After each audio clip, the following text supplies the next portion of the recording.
Bonjour, ici Patrick Pierrat. Voici l'essentiel des nouvelles économiques et financières à connaître ce matin.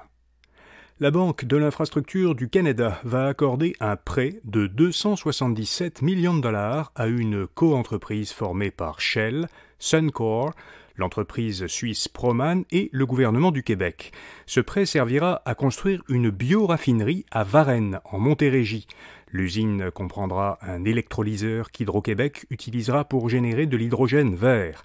Le projet, dont le coût total est estimé à 1,2 milliard de dollars, avait été annoncé en 2020. Sa construction a déjà commencé et la production commerciale devrait débuter en 2025.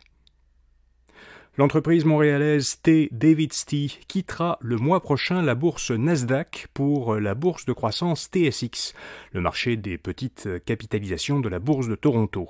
Elle doit faire ce changement parce que la valeur de son action est demeurée trop longtemps sous $1 américain, qui est la valeur plancher exigée par la bourse américaine Nasdaq pour qu'une entreprise y soit cotée.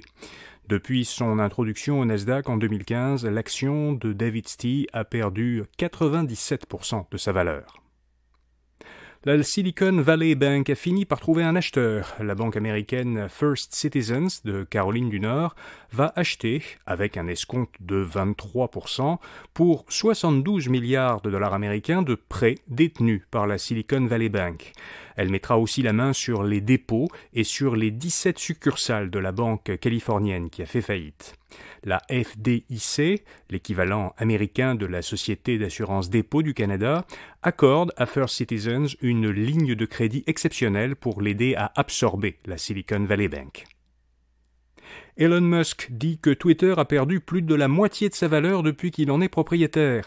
Dans un courriel envoyé à des employés de Twitter, Musk écrit qu'il valorise désormais Twitter à 20 milliards de dollars américains.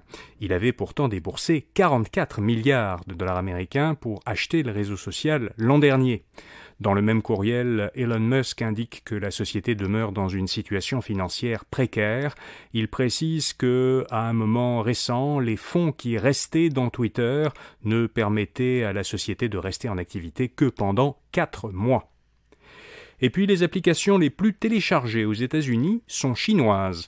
Selon la firme américaine Apptopia, du 26 février au 26 mars, les applications les plus téléchargées sur l'App Store d'Apple et la boutique Google Play aux États-Unis appartenaient à des entreprises dont le siège social est en Chine. En tout cas, les 4 premières, les 4 plus téléchargées.